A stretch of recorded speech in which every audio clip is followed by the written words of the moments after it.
So good morning, everyone.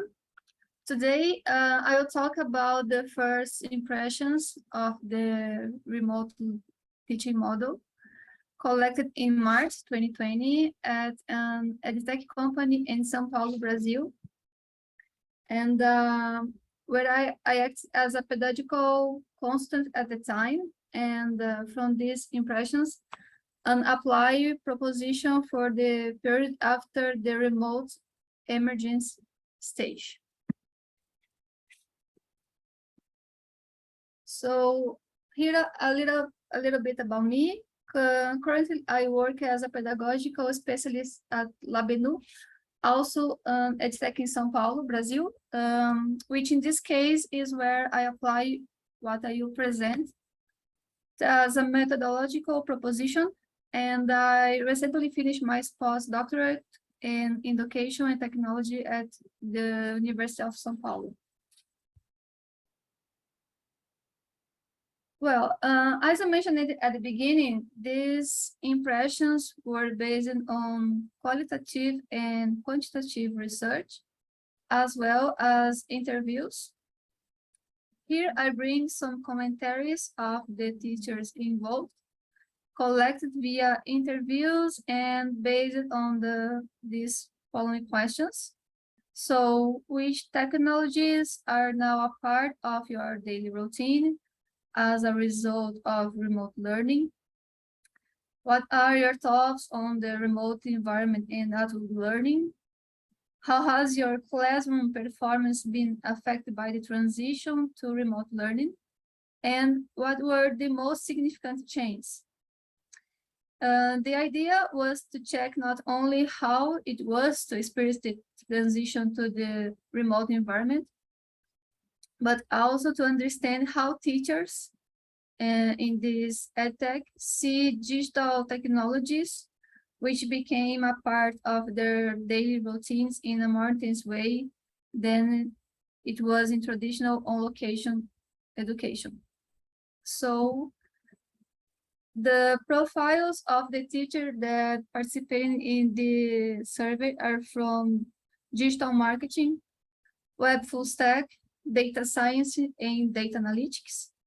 These are technical courses and this Edtech, and that lasts around 7-8 months. So here is one of the mentions about the first questions regarding technologies that are part of the current routine, bringing attention to video conference platforms such as Zoom and Google Meet, and other lesser known ones that were used to enable some interaction dynamics, such as Kahoot and Padlet, especially Kahoot. However, both this teacher and the others mentioned the verb use. How can see like this, start using.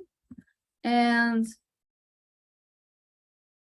this was the first warning sign regarding their views on technology, because the verb use, we can see like a problem, because they could end up employing technology as a quick fix. So the purpose for including some technology is not clear. And it makes you wonder that maybe it's because the teachers don't know its real power. They don't know the power of the technologies is like Padlet can and Kahoot as well. So here I bring two mentions about the remote environment and adult learning with pros and cons. Brazil is a huge country, and having the opportunity to bring together students from several states in the single classroom is amazing. But the problem is that internet access is not the same everywhere. So we felt this impact when students either didn't have the right technical equipment or demonstrated problems with digital and digital literacy, and some of the other problems like don't have a good PC, or problems with how can I do something simple things like email and other things with Google Drive, etc. Another point, which I think everyone who works with video conference knows, is the issue of turn off webcam. Here we are with turn off webcam because we have it in all their own, but for the teachers is the problem, and turn off microphone either in a meeting or during class. The sense of exposing yourself and your home was, in a way, a complicated adaptation, and the teachers didn't know how to reach a student because for many times the student didn't speak up in class, so the teacher don't how talk with the student that don't look at the camera, don't speak, and it was a problem. And this reinforces the other statements about how teaching performance has changed. All the teachers interviewed were used to face-to-face teaching, and where they pointed out and looked directly at the student, and then suddenly they found themselves looking at the screen, often without any other turn-on webcam. So it was difficult to know how the students were reacting to the class, if they were understanding or not, for example. They also brought up the issue of dispersion due to be at home, especially with family, children who end up competing for attention with the class. So here is a real picture of this Edtech. Is a real photo, and it's very different. So through the teachers' comments, we noticed this initial discomfort and having to change the way of teaching, along with the fact of not having no control over the students' attention. Does it not knowing what's happening on the other side of the screen, if the student is present or not, because the student don't talk. And for many times, teacher, especially with dynamics like breakout rooms and Zoom, the students don't participate with this with the dynamics. So the student can be out there and anywhere. Well, this research happened between March 2020 and mid-December 2021.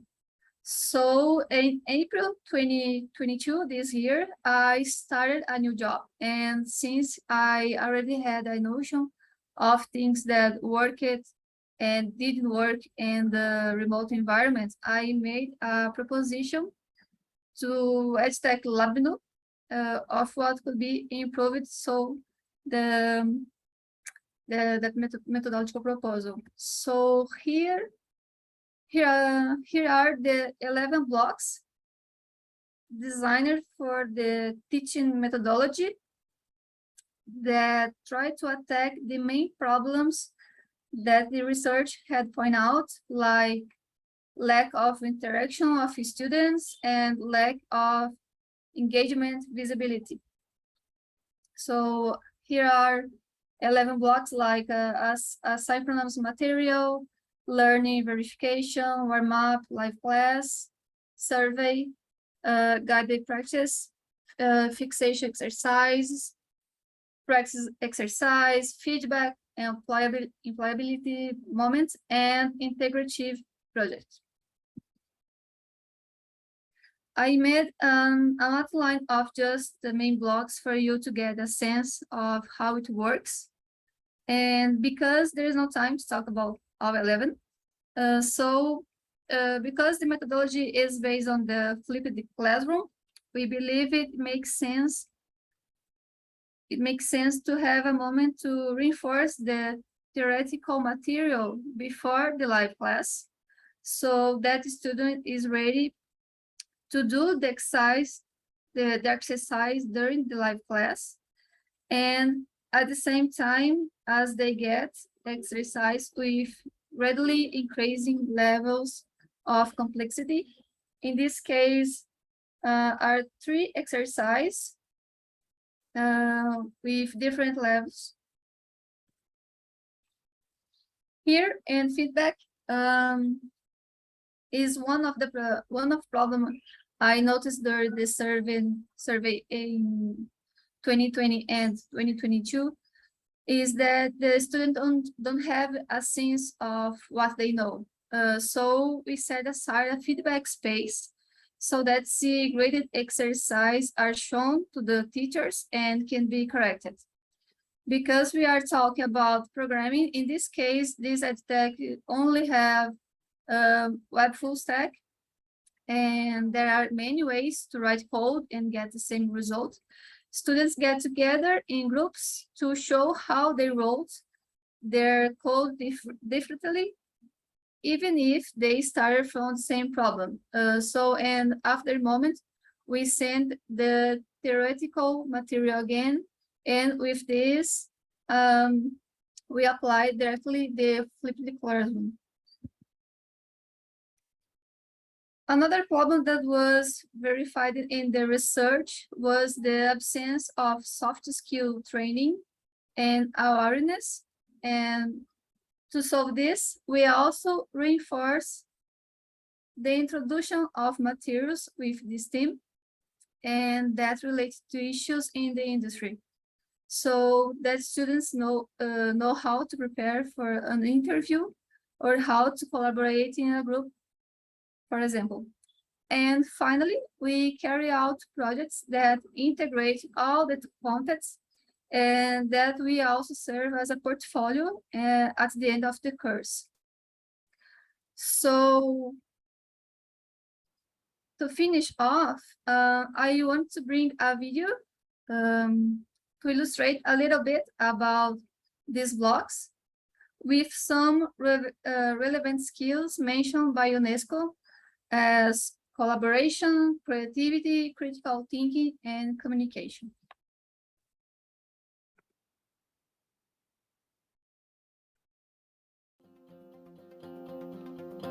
Então, um bichinho diferente, bota um cenário diferente, a ideia é que seja divertido, tá? E aí no final vai ter um momento para vocês mostrarem a tela. E a gente pode fazer um campeonato, não, como é que fala? A gente pode fazer uma amostra do que tá mais legal. Não vai ganhar nada, é só pra gente mostrar mesmo.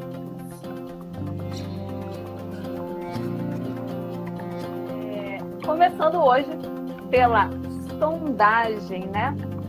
Deixa eu colocar a sondagem aqui na tela. Vocês fizeram aí o esquenta um pouquinho antes da gente começar a nossa aula, então vamos passar aqui tópico a tópico, perguntinha por perguntinha, para a gente ir, para todo mundo ficar na mesma página, né, na verdade.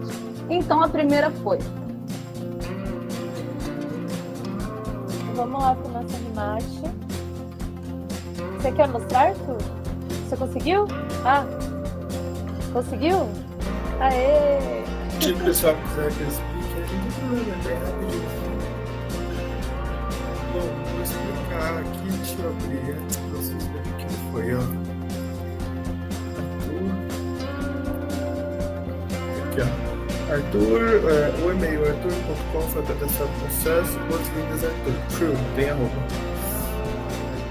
O e-mail Arthur foi, olha, ele não trocou o R do Arthur do e-mail, porque ele não está na frase, ele está puxando uma variável. Ah, por isso. Se tivesse dentro da Mas frase... o restante ele trocou, ó. Você colocou... Marina, pode só mostrar o menu ali de que tem arquivo, editar, né, seleção? Posso. Indo em editar. Aqui, ó, edit. Aí, aí no edit, aí tem uma opção que é, pelo menos da versão do Windows, é a antepenúltima, que é ativar, desativar comentário de linha. E aí e do lado tem dizendo qual é o atalho, né, que tá funcionando ali. Aqui, ó. Control No meu Windows é Ctrl o ponto e vírgula, né? Aí pode ser que o dele esteja configurado diferente, alguma coisa. Agora foi. Talvez dá pra ver isso. Aí, perfeito. Valeu. Então, o que são os projetos? O grande lance dos projetos é que eles são uma forma de colocar tudo que vocês veem toda semana em algum lugar que não sejam só os exercícios isolados.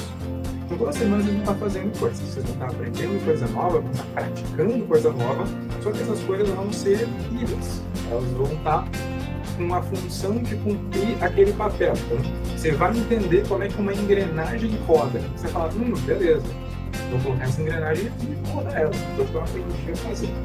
O lance do projeto é tentar juntar todas essas engrenagens e fazer um grande mecanismo, uma grande coisa que funcione junta. Tenha tudo que vocês produziram e aprenderam até aqui no mesmo lugar.